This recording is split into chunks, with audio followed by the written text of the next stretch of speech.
Hi, my name is Jerome Bradford, and this is my music journal, where we explore music album by album. We'll let you know the concert. Why was that? Just jump right into it. All right. Hello, listeners. You are listening to Jerome's Music Journal, and I have a good friend on, Michael, today to talk about the album The Queen is Dead by The Smiths. Thanks for having me.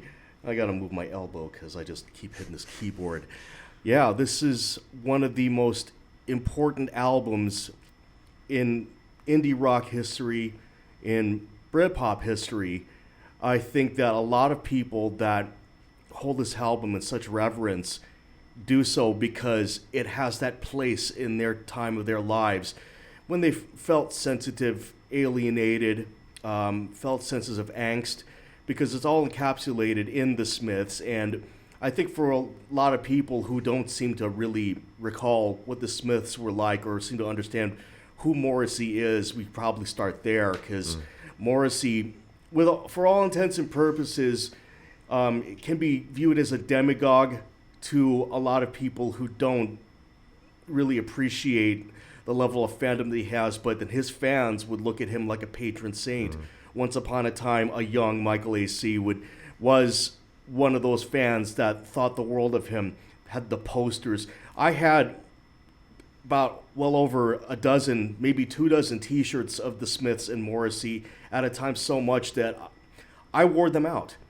I did too. Yeah, So yeah, holes I in the understand. shirts. Like, did you wear them out to where like the paint, was gone, and then they would be just plain black white shirts, Yeah, Yeah, the holes in it, and I it's washed just- them so many times that they were just regular T-shirts again, and now a lot of them are out of print. But then again, I grew up eventually, and now I have different opinions about Morrissey. But when we're at that age where we really connect to their lyrics and connect to the themes that Morrissey discusses, he touched um, a, he touched a society that felt lonely, rejected, alienated. The sadness and depression of what it's like to be an outsider, social outcast. And I think too that was the bookend for me in discovering the Smiths. There were this great post-punk band, roots of indie are there. I would even say the roots of emo are there too. That was the thing for me. The Sex Pistols, Clash, great bands, but they were all rage. The Smiths were also dealing with failed relationships, just other questions that those bands weren't asking. Yeah, and in the 80s, they were such an antithesis of what was happening musically because there were synthesizers everywhere. And you had band names like Orchestral Maneuvers in the Dark and Human League, complicated names and such, that the Smiths deliberately wanted to keep things simple. That's why they have such a simple name, like the Smiths, and kept it to mostly guitar-based material. So they took it back to basics in a way and broke the door open again for guitar-based pop to return to the charts. I wouldn't say they're fully responsible, but I'll tell you, you mentioned emo. How many emo bands cite the Smiths or even the album The Queen is Dead as an influence? How many indie bands look to the Smiths or The Queen is Dead for a major influence? How many of them are saying, we started a band because of this album? They even touched on hardcore too. There were, a lot of hardcore kids had the Queen is Dead, Smith tattoos, Morrissey tattoos, and I think there is a tie between the Smiths and more of the emotional hardcore that is more than just the beat down hardcore that's very reflecting hardcore, I guess, for lack of a better term. Well, don't forget Unbroken were Yeah. big Morrissey fans. Rob Moran in particular, the bass player, probably the biggest Morrissey fan I've ever met. And if you look at their cover art and kind of their aesthetic, when you look at the band photos and everything, you can tell that the Smiths were a very important band in their history. And this is an artist that has stretched out to so many different styles of indie, never settling on just the Jangle Poppers. It was just the C86 guys with the Rickenbackers and everything. Yeah, they would try to borrow their sound, but there were some very aggressive bands like Scott Ian and Charlie Benante from Anthrax. Big fans of the Smiths. Oh, yeah, huge. Yeah, you actually, I've seen Charlie Benante wear Morrissey T-shirts on stage. Yeah. So Huge fans. Yeah. It's, So I don't know. I mean, the impact of Morrissey on their fan base. You take one look at him. Yeah, he's trying to be a British Elvis, but to his fan base, he is British Elvis. Kind of like an embodiment of James Dean, but in terms of music. And big fans of Oscar Wilde, the poet, where a lot of his sarcasm and humor bleeds into the lyrics, especially on this album. Yeah, tons of it. And while we're going off Image, as a film nerd, I'm also a big film nerd. You heard me talk about that. I think that's one thing that set the Smiths apart. I remember the pictures of almost like old Hollywood or very glamorous Hollywood, and that I feel like they were the first people to bring that into punk, that like Hollywood-esque almost picture type. Yes. They kind of had, a more of a classic showmanship kind of deal, but they were so plain on stage, I think if it wasn't for Morrissey's charisma, I think that probably is what kind of overcame their everyday man look. Yeah. But I think for a lot of people, Morrissey was kind of like a saving grace, because when you feel so alienated, you have an album like this, The Queen is Dead, where you listen to it and you feel like someone's there for you. And that was how important the Smiths were to a lot of their fans. Unfortunately, here we are in 2022. I'm not going to get too much into the commentary about this, but, a lot of fans felt betrayed by him, and I'm definitely one of them, where I don't have any more Morrissey t-shirts, don't plan to. And I have a hard time listening to his solo work, but the Smiths I can go back to all the time.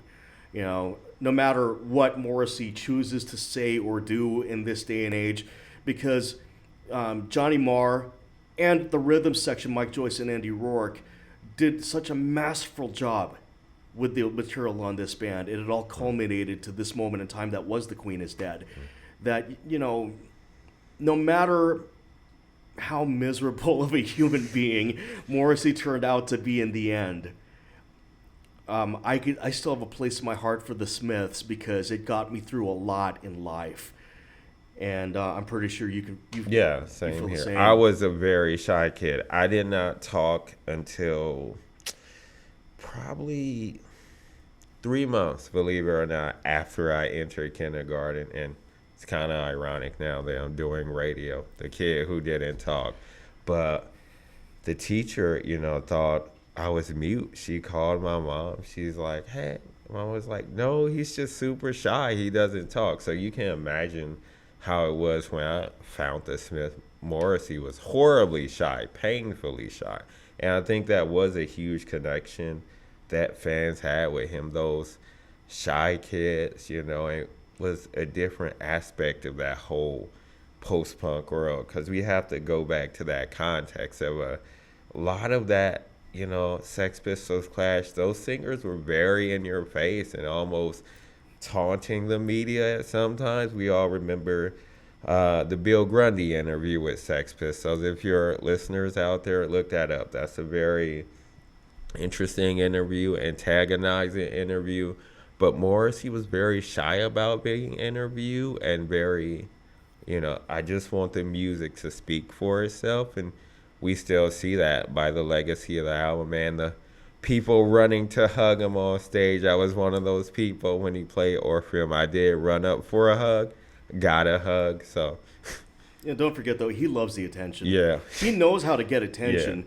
At the Troubadour in L.A., I went to go see the band Ivy. He was there, and he does what Morrissey always does. He shows up. Everybody is talking about him. He's up in the balcony. We can see him. and then 3 songs into the set, he decides to go home. I know that he met the band at some point and everything like that, but I believe he was just there to get people talking, you know. But that's Morrissey for you. He finds a way to work the press and finds a way to work the people because he knows how to get attention, and he's very good at it. But it's funny, you know, how we start out these horribly bashful kids, and you know, and then later on in life we find something like radio, you know, to be passionate about. But you know, that's also Morrissey's story in a way when you think about it too. I can tell you, I was the same way. I was a very bashful kid. I think I got in the way of a lot of potential dates. You know, me too. And people were telling me it's because of your Morrissey thing. It's not because in a way it was. I was in denial. That, and also I was still in the closet too. So there was a lot going on with me, and you know, the Smiths helped me process a lot of that. But I don't know. You know, it's such an important time in your lives. You know, for an album like The Queen is Dead. And, you know, it's music for the people that, you know, want to be miserably understood but don't know how to get there. And there's a lot of songs like that on the album. I actually brought the album in today. Original pressing. Yep, original pressing. You know, vinyl nerd. What can I say? Let me take a look at that. Yeah. This is, geez. Yeah. You know, 1986. Should we comment on how old this album is? Right. I mean, right. You look at them though, and they look so young and jovial. Mm-hmm. The only one that looks the same anymore is Johnny Marr. All these other guys over here look like they've been to the pub a lot. Well, lots of pub drinking. I don't think Andy and Mike have been to the pub a lot though. They can't afford it. They look so happy before the lawsuits. Yeah, you know, speaking of this album too, you know, going back to this album, you know, some of my favorite things about this album is the wit. The Frankly Mr. Shankly, which that is actually a song based off being stuck in a miserable job. And I just love the way it's delivered, the humor of it, the tell-off of the boss. And I think that's something too that like working class could relate to. Like, I don't want to be stuck in this job. Like, I do not want to be here. And he actually says that at one point in the lyric. It's basically a I quit letter to your boss, which Mr. Shankly was his boss's real name. He was thinking about the time before he was in the nosebleeds about how he wanted to be a big pop star, and he just goes off the rails on that one. And you know, it's a different kind of punk. Yeah. Because instead of cussing him out, you know, or throwing things, it's just done with wit and humor and a very sharp tongue, you know. Yeah, very Oscar Wilde too, because he's very sarcastic in that song. Yeah. But we skipped ahead too, because before that was The Queen is Dead. What a way to kick off an album. Yeah, just this old clip from a movie that's like, you know, and that actually is what pulled me. I remember putting that on and I'm like, what is this pubish type chant? Like, and you actually feel like you're in a pub amongst the guys. Like, when we listened to this, me and a couple of hardcore kids in San Diego, we would always lift our drinks and sing along to "Take Me Back to Dear Old Blight," you know, and sing along to to that intro. But then we drop our drinks, you know, put it on the table and just do the drums. Because when Mike Joyce comes in, I don't care what they say. It was pre-Youth Crew before there was Youth Crew. There you go. Oh yeah, that you know that this is a pissed off song. Yeah, because that drums, when it comes in, you know, so many people are really diminished the importance of Andy Rourke and Mike Joyce, but you got to argue here that they had a punch in Morrissey's music that just does not exist anymore without them. Yes, Johnny Marr and Morrissey wrote all the music and all the lyrics, but those guys, you know, gave Yeah. that level of aggression when it was needed. Yeah. And then The Queen is Dead, the wah wah, and I think this is one of the tougher songs they put out. Yeah. And it's a bad day to be a royal family listening to that yeah. song. The royal family did not have it easy in this genre, which I'm going to say rightfully so in some ways, but that's a whole different topic. Oh, so yeah, we go to the third track. I Know It's Over. Oh, yeah. Who hasn't been rejected? Right. I think this is, if you wanted a song that was so bluntly honest about how it felt to be rejected, whether it's unrequited love or if it's breaking up with somebody, or if you're just too shy to go after, your crush, this is that song. And I gotta say, nobody has been ever able to nail this. And the closest ever was Jeff Buckley, because he has such a beautiful voice. Yeah. But any cover I've heard of this always stunk, except for Jeff Buckley. Yeah, it's very hard to duplicate the Smiths a lot. Yeah, I Know It's Over. Yeah. How many times have you repeated this song in your lonely hours? A lot. Another one too that I really love, like lyric-wise, Cemetery Gates, where, if you're so wonderful, then why are you alone tonight? I feel like that's the other coin of that. That's just kind of a great kiss-off, because it's so simple, but we go back to this, it's so sharp, Yeah. Yeah. And then there's the quintessential indie kid wedding song. There's a light that goes out, which I did have that played at my wedding. Yes, I am that big of a Smith nerd that the violinist played it. Jerome. Yeah. The bold choice too, because that's a song for anybody that has that song about devotion and loyalty, even if it's just friends. Yeah. I remember being with those hardcore kids, and gathering together and, singing this song as one mighty family. It's just a song of undying love. Yeah. And how well they captured it. There's no real sense of humor in this one. It's all earnesty, and that's another side of, I guess, the Oscar Wilde influence. Because as funny as Oscar Wilde was, he was also very romantic, and so was Morrissey. And I think this really encapsulated, the deep emotion that a lot of that fan base had, who were just dying to love and be loved, and wanting to share that penultimate moment with one another. Yeah, and I think we should tell the listeners too, because just to give them a grasp, the lyric is, if a 2-ton double-decker bus crashes into us tonight, if a 10-ton truck kills the both of us, to die by your side is a heavenly way to die. Yeah, that's powerful. That's a powerful lyric. That's a lyric. If you hear that, that's gonna stick in your brain.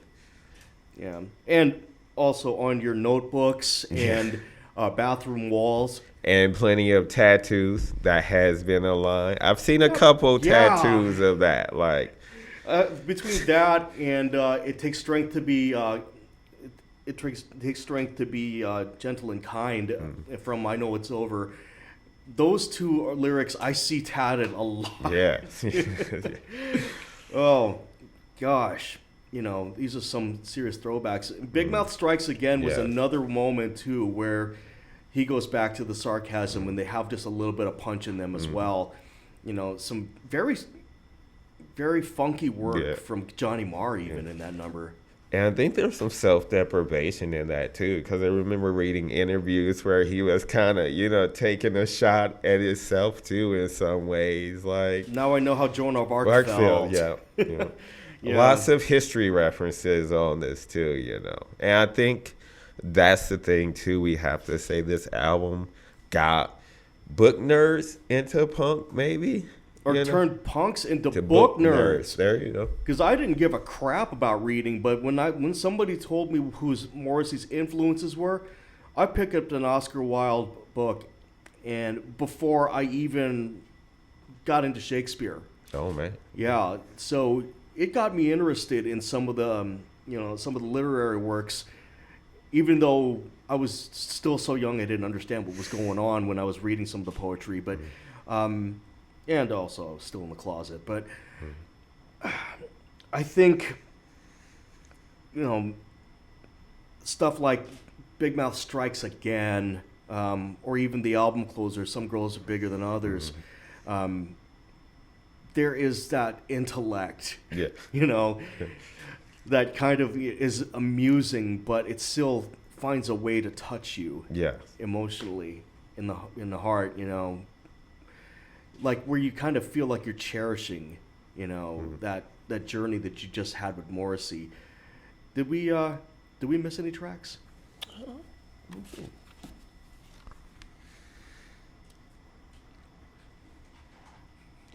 Cemetery Gates is another one for me. I love Cemetery Gates. I love that one.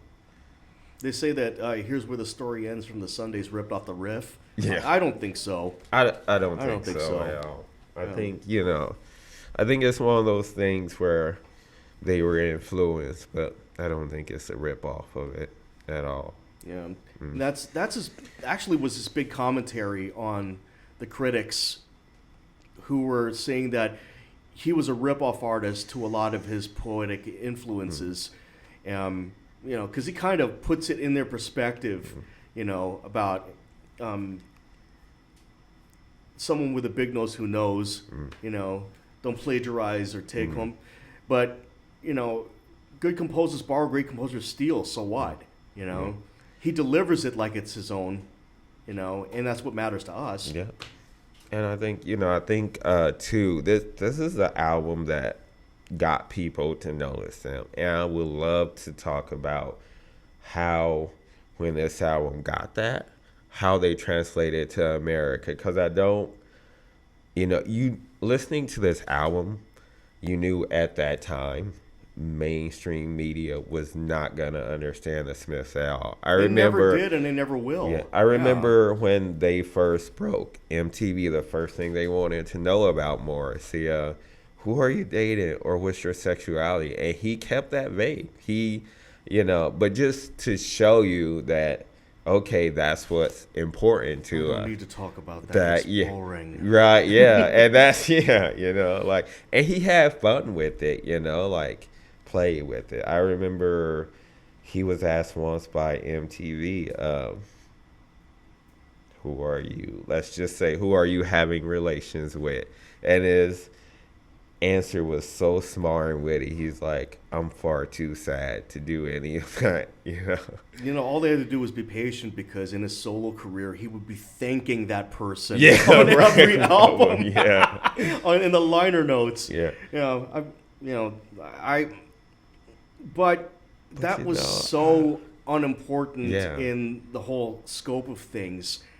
And when you look at the big picture, they were reaching an audience that didn't have so much of an outlet, because punk rock was, it was becoming a tough guy scene. Yeah. There was a lot of people at Black Flag shows throwing punches, and, heavy metal dare not try to be that sensitive. Otherwise, you're going to get made fun of by your peers. Yeah.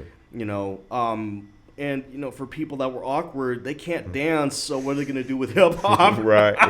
Yeah. So that's what they needed the Smiths for. And believe it or not, it was not as big of a seller as Meat is Murder was. Mm-hmm. Yeah. It became an international smash, and certainly brought their consciousness over further to the United States, where this was an album that was like, we're the Smiths. This is who we are. We're here. Don't know if this would be the album that I would start someone off with it as an intro, but if they like what they heard after hearing the greatest hits, then this is the album they're going to end up cherishing. So, I don't know. And masterful work from Johnny Marr, don't you think? Yeah. Johnny Marr was, he's just up there. Yeah, the arpeggiation is so hard for the average guitar player to figure out that most people, when they show you, I learned Big Mouth Strikes Again, they play it, they're doing it wrong. It's like he's a very difficult guitarist to really truly master because he just knows how to create a melody through his instrument. And unlike the other albums where they were getting really experimental with a lot of the effects, like Amita's Murder, I mean, geez, how many delays and droning sequences did they come up with? This one, he was going back to basics, listening to the Velvet Underground and the Stooges and all of that, and kind of kept his guitar tracks less complicated. You don't have a How Soon Is Now on this album, or that joke's not funny anymore. You know, everything is really just basically focused on the lyrics. You know, he just creates enough space where he lets Morrissey tell the story. And just, if we talk about influences, Johnny Marr had a huge influence on guitarists, you know. I think we don't talk enough about that sometimes when we mention guitar gods, you know. All us music nerds have these conversations, or you see the list compiled every so often. I don't think he gets enough credit. Like you said, he is a hard person to duplicate. Like I've tried. Yeah, I sadly tried to, and it did not work. That's why Unbroken sounds like Unbroken and not the Smiths. Right, you know? yeah. Forget about it. Let's just go back to Drop D. Yeah. You know? This is not happening. Yeah. It's a rarity, you know. But, you know, he was so good, and he still is so good. It's no surprise that his solo career has really taken off. Yeah. I'll go as far as to say that I don't think he's underrated. I think that he's just not in enough Guitar Hero conversations because being that he was in the Smiths, you know, there is an ownership of him that exists in the indie community that I don't think anybody who is a Van Halen fan or a Steve Vai or Joe Satriani fan is going to understand this guy. He doesn't play fast enough. Yeah. That's not the point. Yeah. He's making music. I would even say, too, doesn't play, you know, loud enough sometimes. You know, it's a very different type of guitar guy. Well, when you have a singer like Morrissey, why do you need to play loud? Right, You know? Or any other singers that he's ended up working with, like Matt Johnson from you know, it just wouldn't make any sense. You know, but I will go as far as to say, if you are an indie rock guitarist and you're devoted to your craft of lead guitar and playing the guitar as your main instrument in that band, you have a job because of Johnny Marr. Yeah. You wouldn't be here without Johnny Marr. Johnny Marr paved the way. We wouldn't have Modest Mouse. We wouldn't have, you know, the Killers. We wouldn't have the Strokes. All I'll those even guys. say, too, we wouldn't have the Yes. You can see that vocal effect on the the guitar effect on the Yes. Yeah, Nick Zinner, you can tell, is a big fan. We wouldn't have Bernard Butler from Suede. Yeah. And even though he's not active anymore, if you look back at his playing, and maybe there's a little more Mick Ronson in it, but still, he captures an atmosphere the same way that Johnny Marr does. I remember playing, I remember playing the Smith song to someone else here in Mavradio, and it was the first time he heard something like that, and he described it as just getting lost in the music. Yeah. And that's Johnny Marr's mission every time he plugs in the guitar. It's more important for him to capture that than it is for him to show off his licks. No, and not to take away from anybody that can do 3-string arpeggiate sweeps and all of that. You know, for him, he was such a guitar hero because he was an anti-hero. You know. Oh yeah, and on that tip too, Stephen Street. I think that this album cemented his legacy as a producer. Oh yeah, definitely, definitely. This is one that will go down in his greatest hits reel. Yeah. It's, you know, and we've talked about this before. This is an album I can listen to front and back without skipping anything. Or is it that way for you? I have to listen to the whole thing. Okay. There's no filler on this. Yeah. And the band would probably disagree because I know that there are some things that Johnny Marr looks back with some criticism. Yeah. But, you know, unfortunately, he was putting in the hours of assembling this. We Yeah. weren't.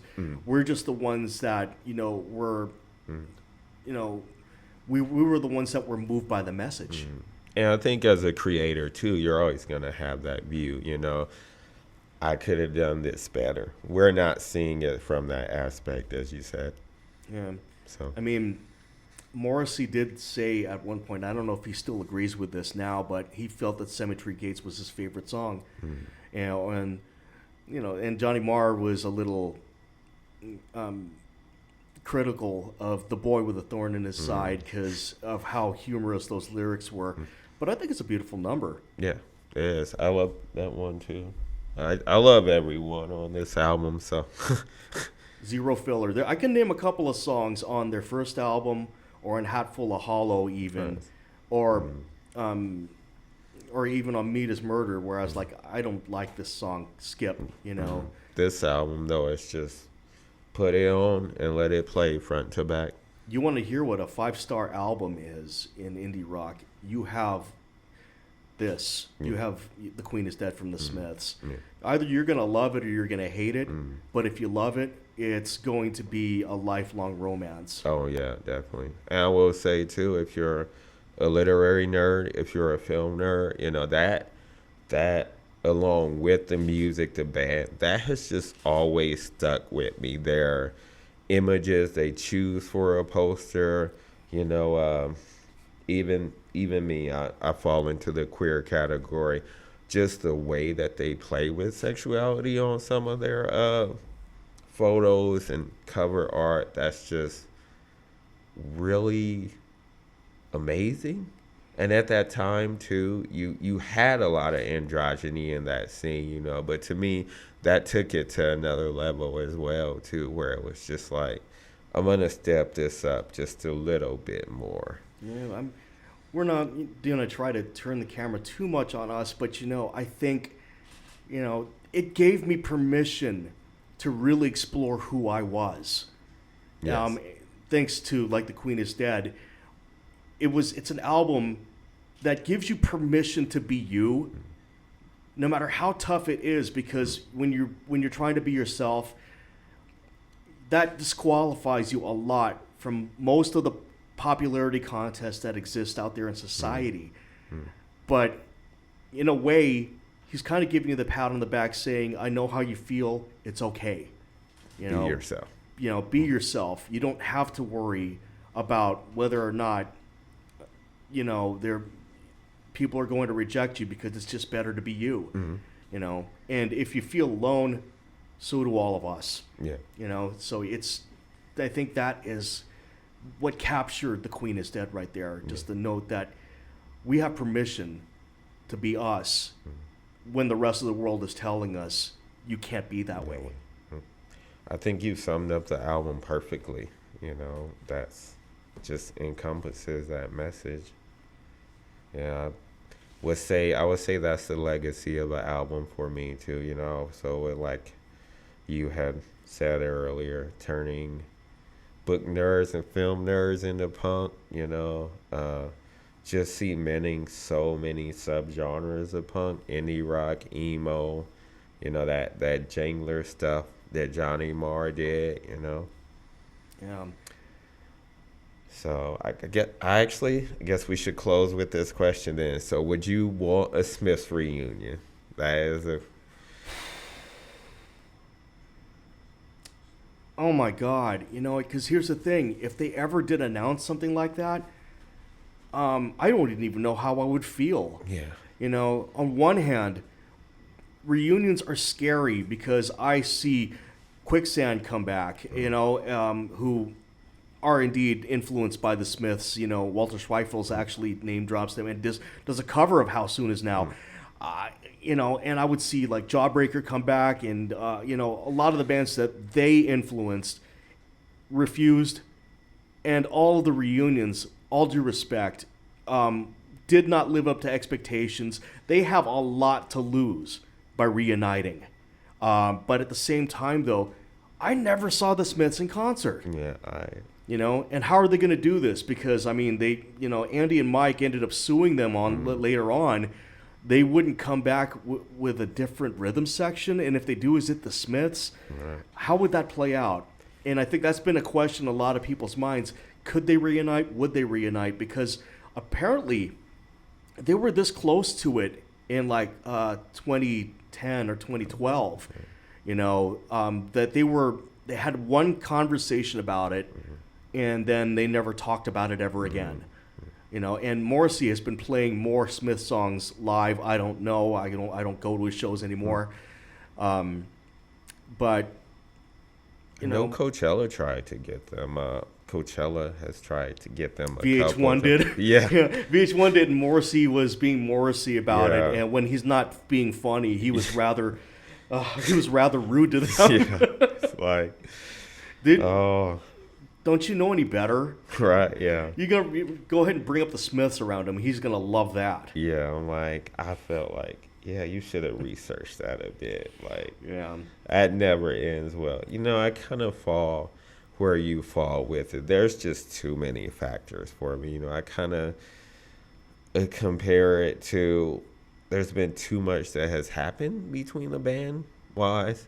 You know, you have the lawsuits, you have everything. You know, there's a lot of bands I want to reunite. I always compare it like this. I always want a Minor Threat reunion, but I think that would be more easy to do on a one-off show than a Smiths, because with the Smiths, you just have so many things playing out. It seems at times that Morrissey and Johnny Marr are good. Maybe over the years they'd be like, well, I've talked to him, you know, on the phone. Then other times it's like, I don't want to talk about him. So you never know where to gauge it. So I'm just going to say let the album stand for itself and let the band stand for itself. Yeah, I agree. I mean, if we had a DeLorean to take us back to 1986 and we got to see them, you know, play, I think that would probably be a more ideal situation for them to return in 2022. I really don't know. Besides, I prefer seeing Johnny play those songs live on his own set. You know, he's gotten better with his vocals and more confident of a player, and he just kind of brings a feel to it that's so much better. I don't know if, you know, reuniting would be a good idea, but man, if they ever did it, that would be a heck of a conversation. It would. There would be a lot of musical conversations that fall from it. And I guess we should never say never, because there is a whole Misfits thing where Oh, man. I always call them the egos of hardcore, because when they broke up, it was nasty and it was just bitter, but they reunited. So You know, someone from LA told me, oh, man, I can't make it to that show, man. They sold out. I'm like, yeah, they sold out. Don't get me started on the Misfits. yeah, that's a whole 3 shows right there, you know. We're not even gonna mention the Glenn Danzig punch that happened. So, but I love the Misfits. But yeah, well, thank you for joining me on today's show. I really enjoyed it. It's been an honor. Yeah, Thank you. Another hardcore guy, indie guy. You know, I just love chatting music with anybody. You know, hoping to do one with Stephanie coming up. That would be cool. So. Yeah. Well, to the listeners, thank you for listening to Jerome's Music Journal. You guys have a good day, and go check out The Queen is Dead. And I am going to just show the album one more time. Look at this beautiful artwork. You know, yeah, you can tell I'm a film nerd. And album covers just look better on vinyl, right? Am I alone in this? You agree with me, Mike? Yeah, I wouldn't collect them again. They take up too much space in a studio apartment. But yeah, Yeah. I mean, I remember having that, but the album got warped. Yeah, I love them. Yeah. You know. Yeah. I just have to watch how much I spend on them because, the husband is like, don't go spend $800 on records. I'm like, no, I won't. So, someday, maybe. Well, goodbye and thanks, listeners. Power with Mavradio.